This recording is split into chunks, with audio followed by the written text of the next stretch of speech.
Akibat papan jembatan rusak hingga sulit dilalui kendaraan, pengendara mengeluhkan perbaikan jembatan ini kepada pemerintah Provinsi Sumatera Utara sebelum berjatuhan korban jiwa.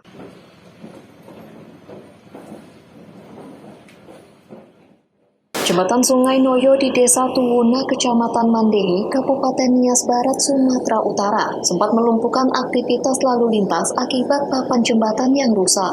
Terlihat sejumlah pengendara terpaksa menunggu lewatnya truk yang terperosok di sela papan jembatan. Jembatan Sungai Noyo ini adalah ruas jalan provinsi yang merupakan akses utama penghubung antara dua daerah yang ada di Pulau Nias, yakni Kota Gunung Sitoli dengan Nias Barat dan sebaliknya. Akibat kondisi jembatan yang rusak ini, warga setempat bahkan pengendara secara bersama-sama melakukan gotong royong dengan memberikan papan jembatan darurat untuk dapat dilalui oleh kendaraan yang melintas. Jembatan ini telah lama dikeluhkan warga sekitar dan berharap kepada pemerintah Provinsi Sumatera Utara melalui pemerintah daerah Nias Barat untuk segera dilakukan perbaikan jembatan ini sebelum berjatuhan korban jiwa. Dengan melihat situasi jembatan Sungai Oyo yang ada sekarang, harapan kami bagaimana agar jembatan Sungai Oyo yang situasinya sekarang segera diperhatikan oleh Pemda daerah, sehingga jangan sampai menunggu adanya korban jiwa dengan situasi yang ada sekarang. Apakah pernah ada korban jiwa di jembatan ini? Korban jiwa secara pribadi nggak ada, tapi dari segi korban kendaraan ada. Dan bahkan rata-rata pengguna kendaraan trauma melewati hal ini. Ya. Kalau saat ini ketika barusan dilewati kayaknya belum ada tanda-tanda, tapi mohonlah perhatian khusus dari Pemda setempat. Kondisi rusaknya jembatan Sungai Noyo ini berdasarkan data yang didapatkan dari Unit Pelaksana Teknis Jalan dan Jembatan Gunung Sitoli Dinas Bina Marga dan Konstruksi Provinsi Sumatera Utara. Telah tertera nomenklatur jembatan Sungai Noyo ini menjadi salah satu pembangunan prioritas pemerintah provinsi. Ogo Mano Zega melaporkan dari Nias Barat untuk Evarina TV.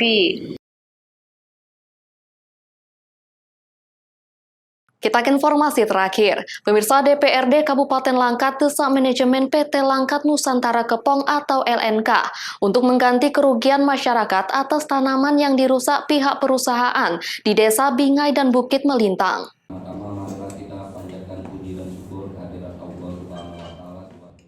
Sejak tahun 2014 lalu, DPRD Langkat sudah mengeluarkan rekomendasi untuk PT Langkat Nusantara Kepong segera mengganti atas pengerusakan tanaman masyarakat di Desa Bingai dan Bukit Melintang. Hal itu terungkap dalam rapat dengar pendapat siang kemarin yang digelar DPRD Langkat, dipimpin langsung Ketua DPRD Langkat Sri Bana Pranginangin, Wakil Ketua DPRD Langkat Doni Seta, perwakilan kelompok masyarakat Desa Bingai dan Bukit Melintang, perwakilan PT Langkat Nusantara Kepong, perwakilan Bupati Langkat dan BPN Langkat. Dalam rapat itu, Wakil Ketua DPRD Langkat Doni Seta memberikan peringatan keras terhadap PT Langkat Nusantara Kepong untuk segera memberikan ganti rugi atas pengerusakan tanaman warga sejalan dengan rekomendasi Komisi 1 DPRD Langkat pada tahun 2014 lalu. Bila rekomendasi tak juga dipenuhi oleh PT Langkat Nusantara Kepong, pihaknya tak segan-segan untuk mendorong permasalahan ini dibawa ke jalur hukum. Yang jelas nanti kita sampaikan kepada pihak kepolisian dengan rekomendasi surat bahwa ini rapat kan rapat negara. Apapun yang kita sampaikan itu harus tetap dipertanggungjawabkan secara hukum. Lain cerita kalau udah disampaikan masih ada bergening yang masih nyangkut. Itu lain lagi kita cari. Nanti kita sorong ya untuk diperiksa. Ini kan melakukan tidak kondusif jadi Kabupaten Langkat. Yang kedua pembohongan publik. Apapun yang datang dalam rapat mewakili direksi adalah bahasa direksi. Nah ini yang kita inginkan supaya semua menghargai ke depan. Kalau udah DPR mengadakan rapat, maka harus dipertanggungjawabkan apa yang disampaikan dalam rapat. Sementara itu, Sugiono selaku kuasa masyarakat menyebut permasalahan ganti untung tanaman mereka yang dirusak sebenarnya sudah disepakati oleh PT Langkat Nusantara Kepong yang disaksikan oleh perwakilan Kabupaten Langkat. Sesuai dengan perhitungan harga dasar, ganti untung yang dikeluarkan Pemkab Langkat, saat itu PT Langkat Nusantara Kepong diminta untuk mengganti 6.054 tanaman masyarakat yang dirusak dengan nilai Rp2.340.170.000. Sesuai hasil rapat tadi kan pimpinan rapat mengatakan bahwasanya PT LNK agar segera membicarakan dengan pimpinan PT LNK karena tadi yang datang wakilnya untuk mendapat kejelasan mengenai kapan dilaksanakan ganti untung ini. Gitu. Ya mudah-mudahan harapan kami PT LNK secepatnya.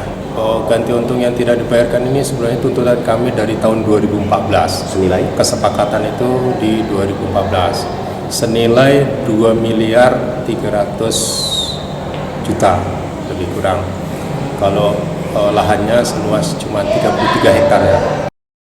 Diketahui sebelumnya, okupasi lahan di Desa Bingai dan Desa Bukit Melintang terjadi setelah kebun Gohor Lama yang dulunya PTPN 2 kemudian melakukan kerjasama operasional dengan Kuala Lumpur Kepong Plantation Holding BHD, perusahaan dari Malaysia yang kemudian mendirikan anak perusahaan bernama PT Langkat Nusantara Kepong. Adapun perusakan tanaman yang dilakukan PT Langkat Nusantara Kepong Kebun Gohor Lama itu terjadi pada 27 November 2013 sampai dengan 29 Januari 2014. Eko Hendriawan melaporkan dari Langkat untuk Evarina TV.